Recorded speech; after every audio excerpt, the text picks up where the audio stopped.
Do you believe angels, pure divine beings created from light, could ever fall into sin?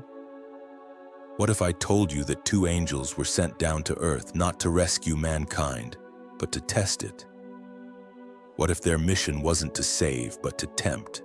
Imagine celestial beings meant to carry out the commands of Allah without question, teaching humans something so dark, so forbidden, that its very mention in the Quran still sends chills down the spine. Yes, you heard it right. The Quran tells a mysterious and chilling tale of Harut and Marut, two angels who descended upon ancient Babylon and became central figures in one of Islam's most shocking narratives. What happened in that ancient city wasn't just a cautionary tale. It was a story about arrogance, forbidden knowledge, and the seductive pull of power that can corrupt even the purest of beings. But why were they sent? What did they teach? And what happened to them? These questions take us into one of the darkest corners of Quranic history, one that most have never dared to explore fully. Until now, centuries before the empires of Rome or Persia rose to greatness, the city of Babylon stood like a crown jewel of civilization. Grand, majestic, but rotting from within. Its towering temples, lush gardens, and ziggurats dazzled the eyes, but its people had drifted far from the worship of the one true God. The city, nestled between the Tigris and Euphrates rivers, became not only a center of commerce and learning, but also of deep spiritual decay. Idolatry had consumed the hearts of many. They no longer turned to Allah for help, but to spirits, stars, and sorcerers. They exchanged revelation for rituals, prayer for potions, trust in God for trust in magic.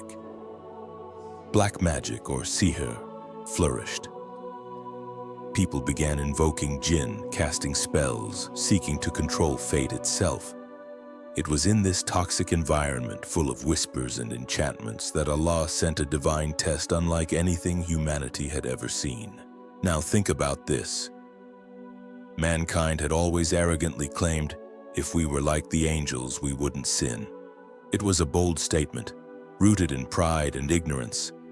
To expose this illusion, Allah revealed a striking example. As mentioned in Surah Al-Baqarah, two angels, Harut and Marut, were sent to earth. They were not ordinary messengers. They were celestial beings tasked with a heavy mission. Their presence in Babylon was not to reform society, but to test it. They were sent to reveal a truth that would humble humanity forever. That even angels, if given the conditions of humans, could struggle. Their mission? To teach people about black magic, but with a stern warning. We are only a trial, so do not disbelieve. What they taught was no ordinary wisdom. This wasn't knowledge of the stars or herbal cures. It was a deeper, darker truth, the secrets of seer, the mechanisms of manipulation, the ability to alter hearts, sever marriages, and destroy lives. With every piece of knowledge they shared, they repeated their warning. This is a test. Do not fall into disbelief. And yet, people did. Curiosity overcame caution. Desire crushed fear. People listened. People learned. And in doing so, they fell. This was not just a tale of education. It was the first ripple of spiritual destruction that would echo for generations. You might be asking yourself, why would Allah allow this? Why would He let angels teach something so sinister? The answer lies in understanding the nature of tests. Not every test is hardship. Some tests come wrapped in temptation. Just as wealth, power, and beauty can distract from faith, so too can knowledge, especially knowledge that gives you influence over others. Harut and Marut were not sent to promote magic. They were sent as a warning, to show that just because something can be known doesn't mean it should be used. But the people of Babylon didn't see it that way. Some came seeking justice, others came for love, many came for power. Picture a man desperate to win back his wife, or a woman trying to protect her family from a rival's curse. But the people of Babylon didn't see it that way. Some came seeking justice, others came for love, Many came for power.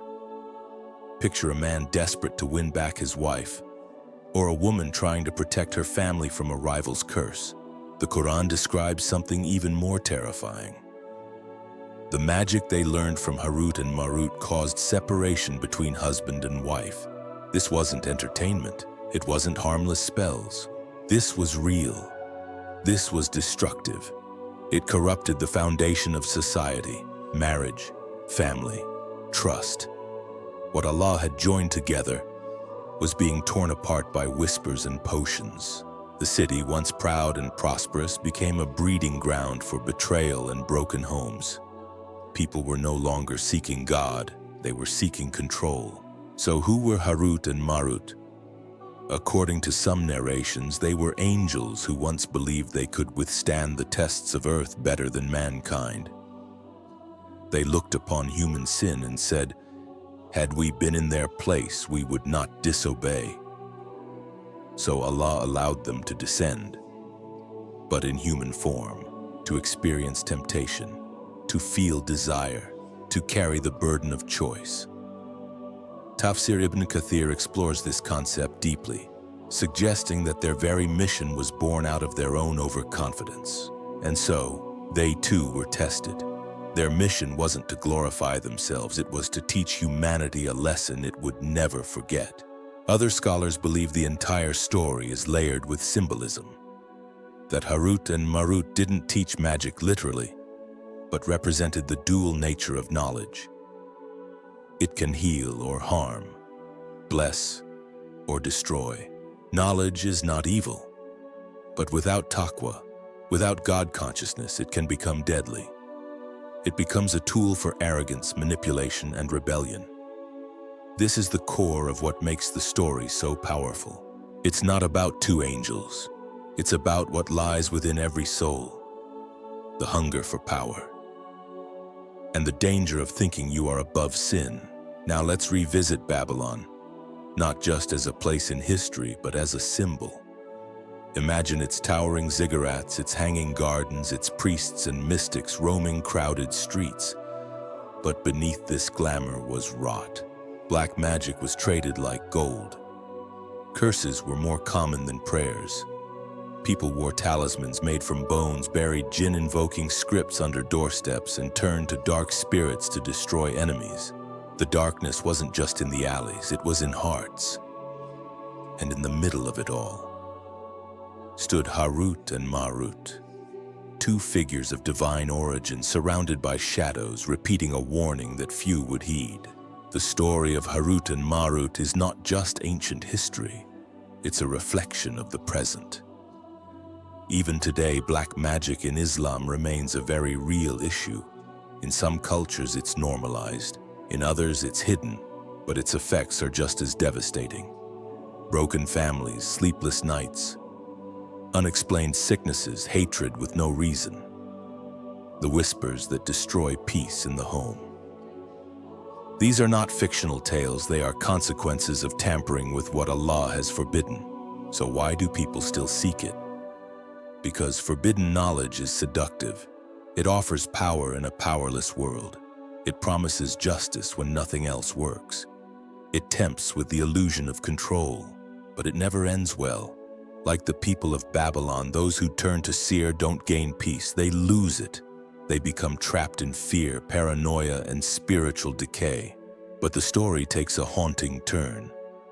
Some scholars narrate that Harut and Marut were eventually punished, that after witnessing the consequences of their test, they cried and repented, that they were suspended, either metaphorically or literally, in a well in Babylon, hanging upside down, awaiting Allah's final judgment.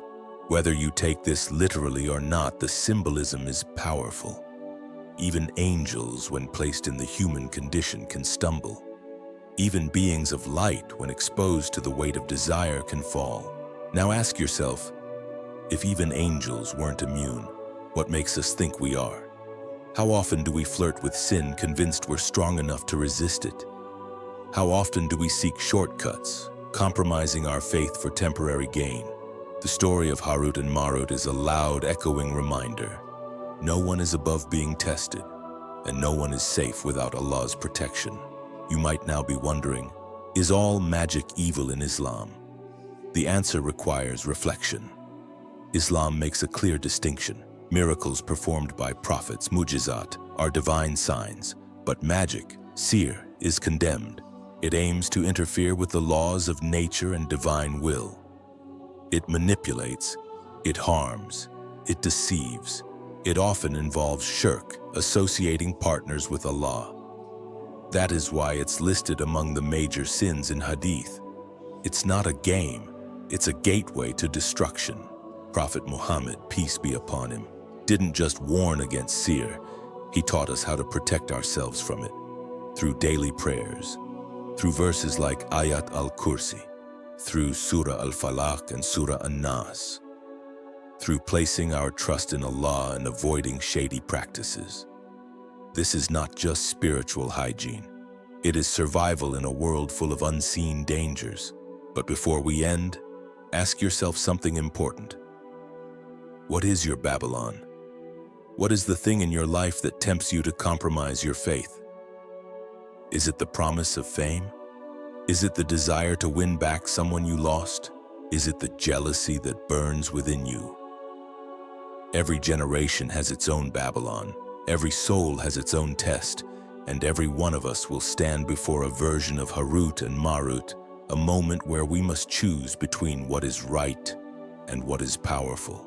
This story isn't just about angels, it's about us, about our daily battles, about the whispers we ignore, about the times we think just once won't hurt.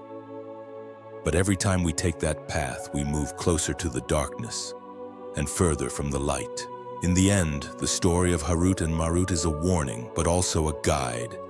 It reminds us to remain humble, to never assume we're immune to sin, to stay close to Allah, to reject shortcuts that compromise our soul. Because sometimes the greatest danger isn't in what we don't know, it's in what we think we can handle. So the next time you hear someone mention magic, manipulation, or hidden power, remember Babylon. Remember the angels. Remember the words, "We are only a trial, so do not disbelieve."